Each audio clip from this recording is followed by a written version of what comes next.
Assalamualaikum warahmatullahi wabarakatuh. Izin memperkenalkan diri.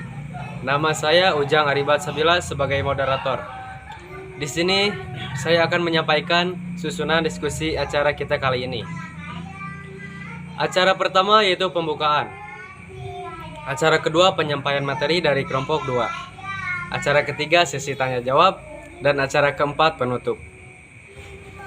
Acara pertama yaitu pembukaan. Mari kita buka acara ini dengan baca basmalah bersama-sama. Bismillahirrohmanirrohim. Acara kedua yaitu penyampaian materi dari kelompok 2. Penyampaian materi yang pertama akan disampaikan oleh Saudari Sifa Aulia Ihsani. Kepada Saudari Sifa, dipersilahkan. Terima kasih kepada moderator yang telah memberikan saya kesempatan untuk menyampaikan materi. Halo teman-teman, di sini saya akan menyampaikan materi mengenai ilmu hadis. Apa itu ilmu hadis? Ilmu hadis ini, atau dalam bahasa Arab disebut dengan ulum al-hadis, terdiri dari dua kata. Yang pertama adalah ulum dan yang kedua al-hadis. Apa itu ulum? Ulum ini merupakan jama dari kata ilm, yang berarti ilmu-ilmu. Adapun al-hadis adalah segala sesuatu yang disandarkan kepada Nabi Muhammad SAW, baik berupa perkataan, perbuatan, takrir, atau sifat. Jadi, dapat kita simpulkan bahwa ilmu hadis ini adalah ilmu-ilmu yang membahas mengenai hadis-hadis Nabi Muhammad SAW.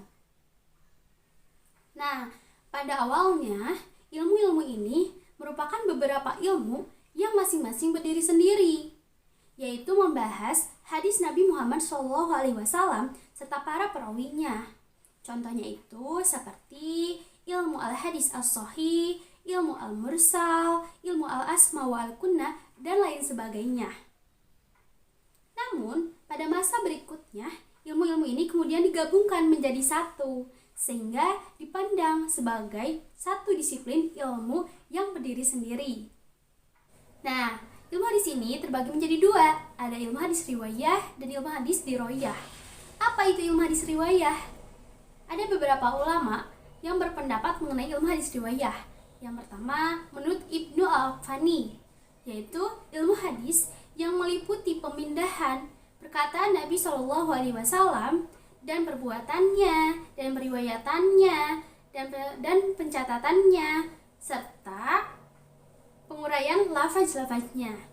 Adapun menurut Muhammad Azaz Al-Khatib, yaitu ilmu yang membahas mengenai pemindahan segala sesuatu yang disandarkan kepada Nabi Muhammad SAW, baik itu berupa perkataan, perbuatan, takrir, sifat jasmani, akhlak, dengan cara yang teliti dan terperinci. Kemudian pendapat yang ketiga yaitu menurut Zafar Ahmad Ibnu Latif Al-Tantawi, yaitu ilmu yang dengannya dapat diketahui perkataan, perbuatan, dan keadaan Nabi Muhammad SAW, serta periwayatan, pencatatan, dan penguraian lafaz-lafaznya. Jadi, dapat disimpulkan dari tiga pendapat tersebut bahwa ilmu riwayah ini merupakan ilmu yang meliputi periwayatan, pemeliharaan, penulisan, dan pembukuan. Adapun objek dari ilmu riwayah ini yaitu pemeliharaan dan periwayatan.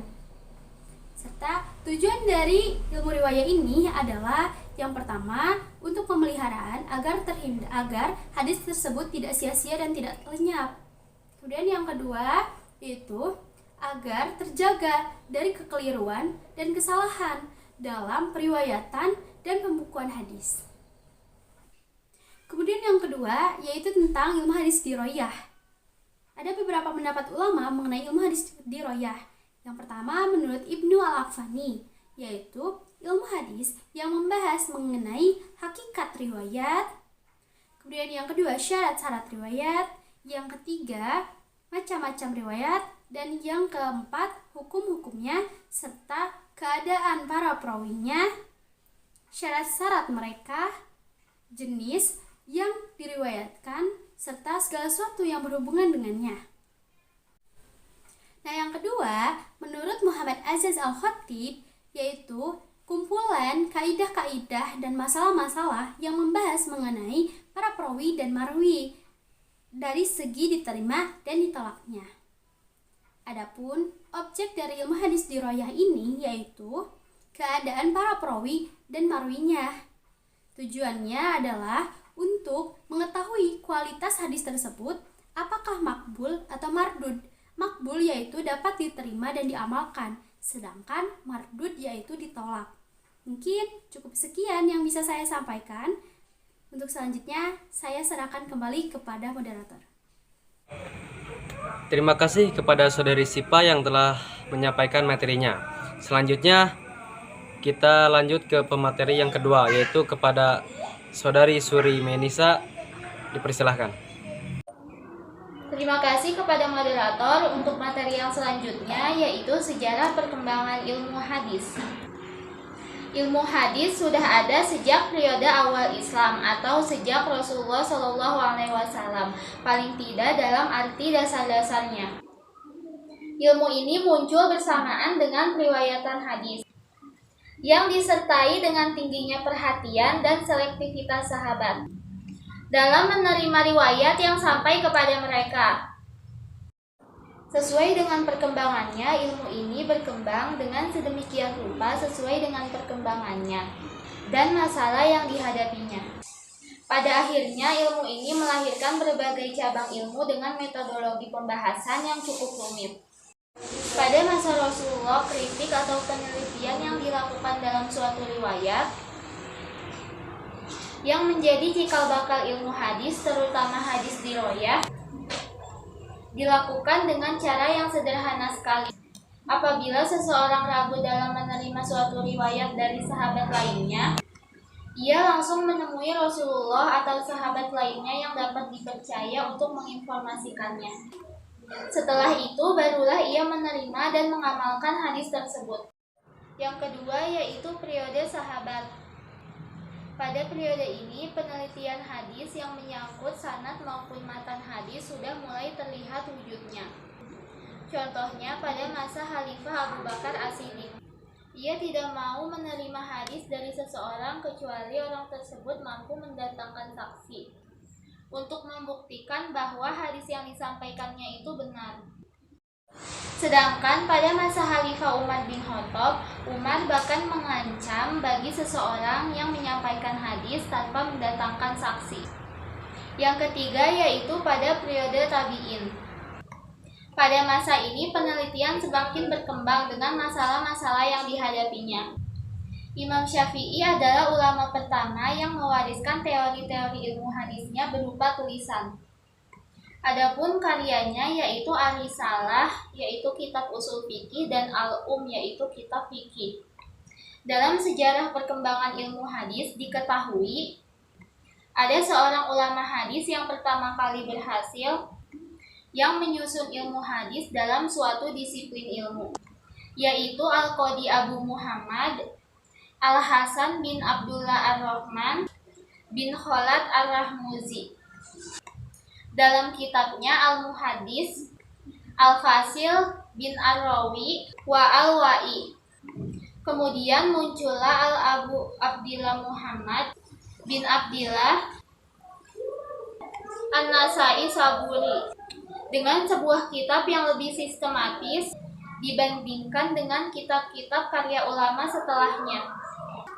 Kemudian Abu Nu'aim bin Ahmad bin Abdillah As-Safahani, muhadis yang berasal dari Persia, berusaha untuk melengkapi kekurangan kitab tersebut dalam kitabnya yang berjudul Al-Mustakhraj ala Ma'rifah Ulum Al-Hadis.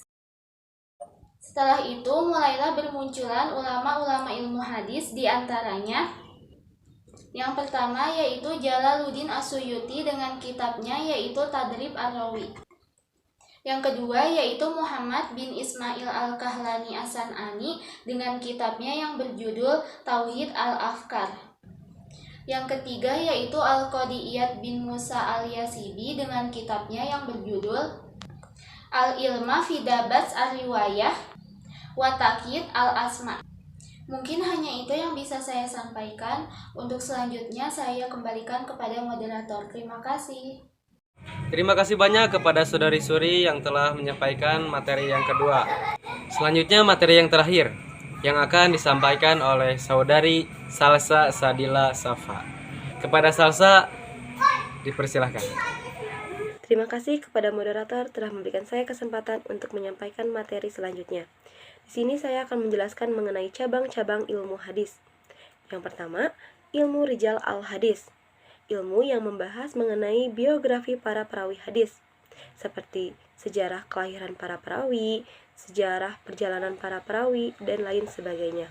Dalam hadis disebutkan, ilmun ya'rafu bihi rawatul hadisi min haitsu annahum rawatul hadisi, yang artinya ilmu untuk mengetahui para perawi hadis dalam kepastiannya sebagai para perawi.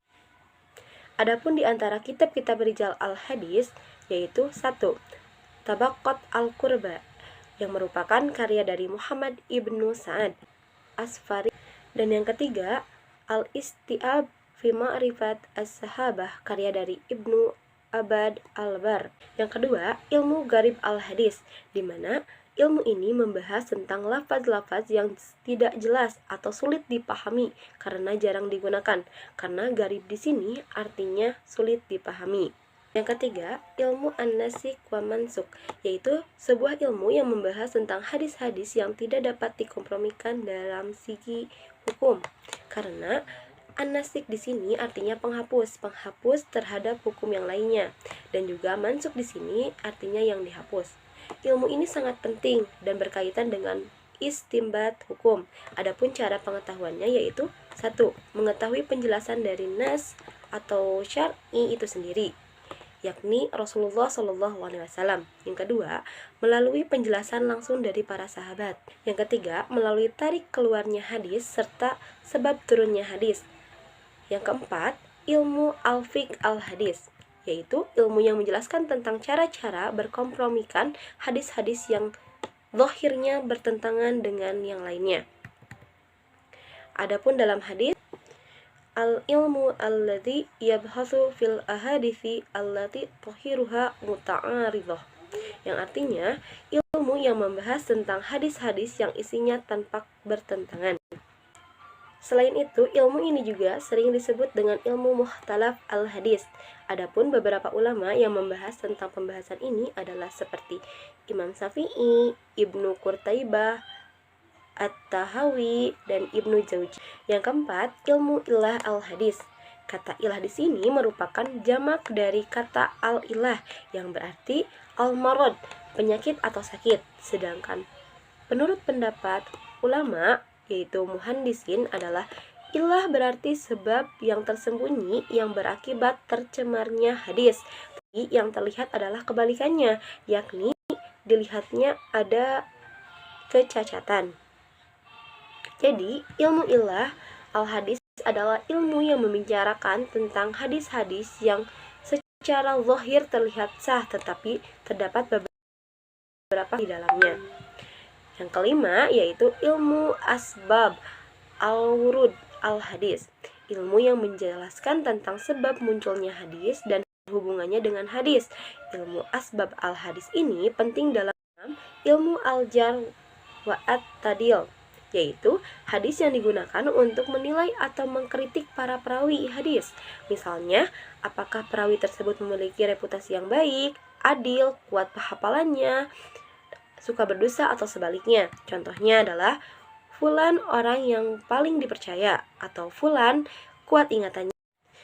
Yang ketujuh, ilmu tarik arwah, yaitu ilmu ini adalah dapat mempelajari tentang keadaan atau identitas para perawi seperti kelahirannya, wafatnya, tempat tinggalnya, dan lain sebagainya.